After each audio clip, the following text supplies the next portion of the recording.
Hey guys, it's Adam from LUCIDPIXUL, and today I don't have my iPad in front of me. Instead, you're going to notice that I have my notepad in front of me because I want to have a quick discussion about my favorite iPad apps. Namely, when I use them, how I use them, and why I use them. And I wanted to make this video to follow up on my Infinite Painter video because a lot of you really appreciated that video and voiced in a lot of your feedback and suggestions in return. So I wanted to kind of bounce this back as kind of a reply to that and to elaborate on all of the apps that I've tested. So right out of the gate, the first thing I want to say is I completely understand that everybody draws differently, has different preferences, has different needs artistically. So there isn't one app for all. It definitely doesn't work that way. And one of the nice things about the iPad is that we have access to all of this diversity. So you can really pick the one you want. And in most cases, they're very inexpensive. So you can afford to buy them all and pick the one that you like the most, right? So understand that I'm not saying use this one because I understand that you might have a very different drawing style than myself. The second is I want you to understand the context in how I paint. I work from home 95% of the time for shooting YouTube videos, for videography, for photography, for painting, for teaching, all of these things. So for me, my studio setup is very meticulously set up exactly the way I like it for my needs. So when I'm working from home, which I do 95% of the time, I'm working on my computer. I'm working on my desktop, on my Cintiq. So the iPad is a substitute sometimes for painting, but I do still have very specific needs as an artist because I've been doing this for over 2 decades. I really have my preferences as far as that goes. So that's the perspective I'm coming from. So I'm going to start with a couple of apps that didn't quite make the cut. And the first one, which I reviewed, you can check it out here, is the iPad version of Photoshop. Now, I'm not an Adobe hater. I use Adobe apps all the time. My daily apps that I use on a daily basis is Photoshop, Lightroom, Premiere, After Effects, Audition. For me to say I hate Adobe and they suck would be pretty hypocritical for me. But I think that the iPad Pro app, although it has a lot of potential, it's just not there yet. They released it very quickly. There's other apps that can do a better job that have solved a lot of the problems that Photoshop are still trying to figure out. There's a lot of potential moving forward. I'm excited to see what they do, but for now, not there yet. The second is an app that was recommended to me when I first got my first iPad back in 2017, and that's Affinity Photo. And everybody told me it's the Photoshop replacement app because it's got all the features. Yes, it is jam-packed with features, but the UI design, the brush engine, the menus that you have to go in and out of make it pretty unusable, and it's expensive. It's one of the more expensive apps. So after a couple of days of playing around with it and having access to better options, I wrote it off because I just quite simply did not like it. However, there is an app that I did feel was a very viable, very high potential Photoshop replacement, and that was Paintstorm. And arguably it still is. And a lot of people didn't talk about Painstorm. It wasn't a highly discussed. I discussed it on my channel years ago, back when I had got my first iPad. When you first open it up, however, it leaves a very, very bad first impression. And I think first impressions are important for apps. It's cluttered and it's ugly. It's designed on the design methodology of somebody from the 1980s. It's very old school and very ugly looking, and they haven't really updated the UI. The second thing is it's cluttered. And the reason it was cluttered, I found out, was to suggest to the user that it was customizable, which it is. And once I figured out the app, I could literally dial in and kind of move everything and all my windows around exactly the way I wanted it to match Photoshop, which was fantastic. The second thing I really liked, which was a refreshing change from other apps that I had tested out that I could never quite get working the way I wanted to, was the brushes. I think the other thing is about Paintstorm is that a lot of the brushes are very novelty. They should get rid of those brushes and only stick to core brushes because I consider it a very serious app. And when you've got all of these kind of like glowy brushes and glitter brushes, they're kind of stupid. I'm not impressed by that stuff. But when you find that right brush, that hard round or that texture brush, and you dial in the settings just a little bit, it feels just right. The other thing that I love about this, and this is innovation that other apps of today still have not, or are just starting to catch up with 3-4 years after the fact, is a dockable color wheel, clip masking, and on-screen customizable buttons that you can scale and place anywhere you want that can serve any function in the app, period. Anything you need, you can create a button for it, which I thought, and I continue to think, is some of the best innovation and power that an app can have. But it has a huge Achilles heel. A huge Achilles heel that makes it almost unusable. It is so freaking unstable. And they really haven't ironed out those issues. Brush sizes get too big, crashes, or they lag. Something doesn't work, it crashes. Certain features would work and then they wouldn't work.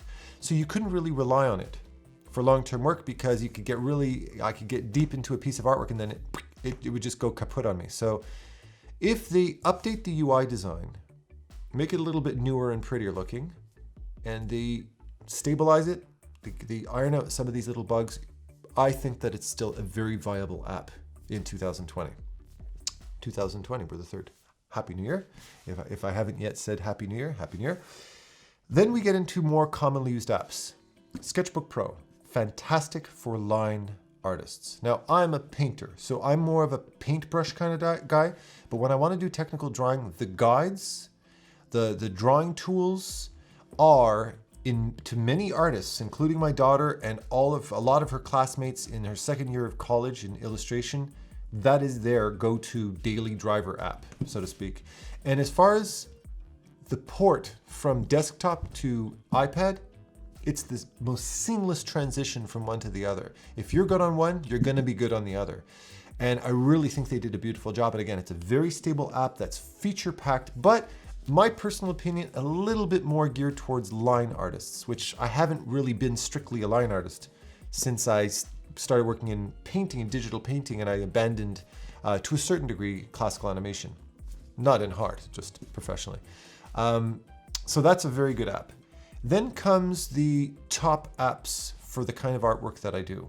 The first is the one that I would consider my most serious professional app. Like when I want to take a Photoshop file from my desktop and bring it onto my iPad and continue working on it, I use Artstudio Pro. That is my personal favorite.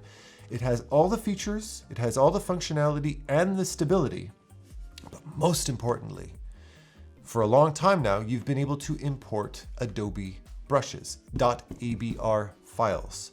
And they work 95% right out of the gate the way you expect a Photoshop brush to work. And that's important to me because your brush is your instrument. When you spent 20 years learning how to finely tune your piano, and then you get up on stage to do the concert and somebody hands you a violin, or piano that's the wrong piano that's out of tune, well, you can't use it. You have to play around with it and tweak it. And Artstudio Pro, it's just drag and drop and it works almost there with a little bit of finesse. It's good to go. Learning the app and fine-tuning things is a lot easier and a lot more intuitive on Artstudio Pro compared to a lot of other apps. The only kind of little gripe, it's not a deal breaker, is their color picker. They really need to implement a dockable color wheel because their hue, saturation, value, 3 different sliders just to pick a color is a bit too involved. Not the end of the world. Then comes the elephant in the living room. And this is the app that a lot of people said, they commented on my Infinite Painter video. They said, oh, the reason you're so smitten with Infinite Painter is because you've never worked in Procreate before. Of course I have. You can't buy an iPad without getting Procreate because when you walk into an Apple store, that's the demo app that they use. And that's the one that Apple throws all their money at. And it's an inexpensive and really good app too. So for a lot of people, a lot of my students, a lot of my friends who work a lot on the iPad really love that app. And it's their go-to staple app that has all the features and functionality that they need. And it really complements their particular art style. So I would be a complete idiot and I would be starting a fight unnecessarily if I said that I don't like Procreate. But I don't like Procreate. Don't hit me, please. I'll tell you why I personally don't like it. I'm a person who's constantly in learning mode. And there's a lot of things that I have to learn all the time. Painting, for teaching, for watching other people's tutorials, for learning different artistic techniques. I'm constantly studying new hardware. I'm doing reviews for different devices, learning new software. But not only that, I also do YouTube videos. So I'm constantly learning about camera equipment and lenses and lighting and audio editing and studio production, studio sets. I'm constantly in learning mode. And when it comes to me learning, for me, on a if I'm learning a new app or learning a new device to use on a daily basis, it has to be user-friendly. If it's unnecessarily complicated or if it does certain things without good justification, I just get annoyed because I'm going to gravitate towards things I A, am already familiar with, or B, are easy to familiarize myself with. And although Procreate has some of the best guides and the UI design is really clean and intuitive and it's stable as hell and it's powerful, at the core of any painting app for me is the brush. And Procreate was the first app that I got, and I forced myself to try to adapt to their brushes when I'd gotten so used to Photoshop brushes, and it just really was a nuisance for me to dial in every single brush and tweak all these different settings to get them to just kind of sort of feel okay, and I could only do it with a select few, and you had to do with each individual brush. And then to add insult to injury, Procreate 5 came out recently, which I was hugely excited about, and a lot of people said, oh, you've got to try Procreate 5. I did. They sent me the beta before it was a public beta, and I tested it out for a full week. And I was so excited, and I installed my Adobe brushes by just dragging and dropping, and I was like, oh, now we're talking in dockable color wheel. Yeah, you're going right there. We're all set. We're good to go. And then I grabbed my first Photoshop brush, and I start to paint with it, and I'm like, grab another one, paint. Uh-oh. Third one.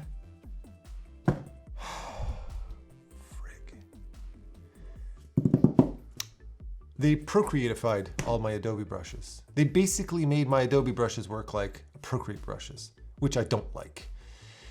So, well, they've got this whole new brush engine and all these new brush features and customizability, and I'm sitting there for an hour going, what the hell does all this mean? And this does the same thing as that thing, and the brushes still look like this, and what does glaze mean? And why does glaze do the opposite of what I'm used to glaze doing? And I'm just sitting there going, it's not worth my time. I've already got a better alternative. Sorry, but not today. And it turned me off of the app.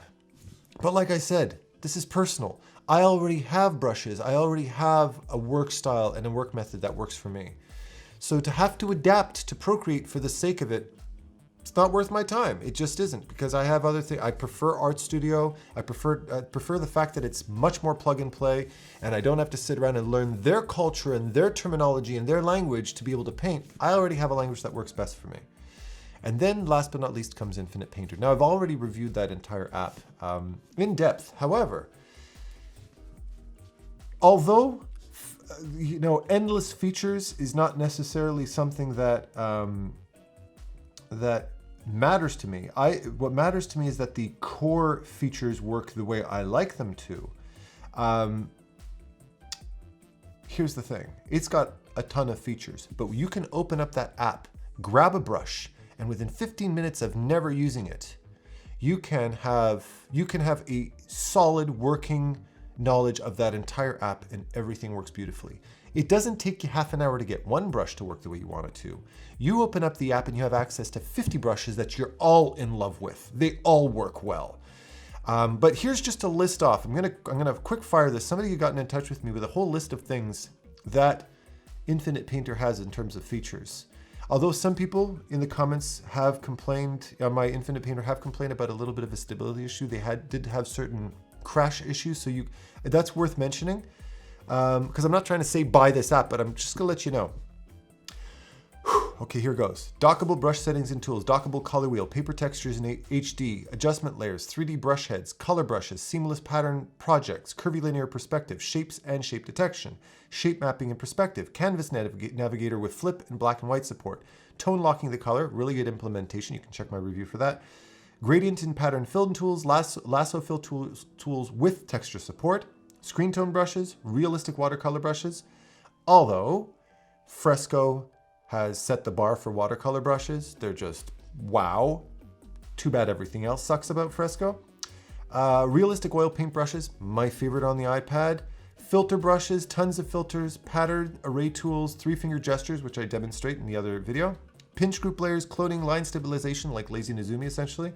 Alpha curve adjustments, create stacks and stacks of your projects. Touch Alt with your fingers to switch between paint blend or paint erase. Dilution curves, paint and blend with one brush, which I love, like Corel Painter essentially. Dilution curves, ellipse and pen guides, which are some of the best implementation, probably the most robust of any app. Although Procreate does a pretty damn good job of that as well. Warping in multiple layers in real time, transforming selected content across multiple layers in real time, virtual transformations, no destructive scaling and distorting of layers or groups, and it performs gorgeously. Ability to clip layers to groups or groups to groups. Okay, and you can figure that out on your own in 5 minutes. You're just sitting there going, oh, look, I can do that. And you open up this menu and it's right there. And it's so clean and it's so intuitive and it makes so much sense. You're just sitting there going, oh. Furthermore, I actually prefer working by hand, just with the iPad, sitting down on a nice comfy chair and drawing with it. I don't feel the need to use a keyboard because their touch implementation is so well done that it's just smooth and it's not overly cumbersome. It's not overly complicated. It's just what you need. That's why, for me, when I use Infinite Painter, I paint straight in Infinite Painter. I don't take a Photoshop file and import it. It doesn't import properly anyways. I just like to sketch and concept directly in that app to have fun. And I generally do my rough concepts, my thumbs on it. And then I take that as my reference material to work on my desktop because that's where I do my more serious work. That is my overview of them. However, if you're looking for a more in-depth, more technical background, more of the hardware and the software and the painting artistic side of it, there's two artists I recommend. Brad Colbo and Borodante. They both, well, number one, Brad Colbo reviews every app on the market. He does a lot of great line art. And Borodante is more of the fantasy artist and painter who really digs deep into brush engines and he really knows apps well. He created one of my personal favorites, Craft Pro. So I'll definitely send you over his way. I'll link both of them in the description below. Those are my go-to guys for app reviews, for the more technical stuff. But that's my overview. Again, it's not to alienate or persuade anybody in any direction or another. It's just to let you know how I feel and why I work this way for my particular workflow under my particular circumstances. So hopefully this helps you with your purchasing decision. My opinion is buy them all. They don't cost a lot. Happy New Year. I love you all and happy painting. Take care.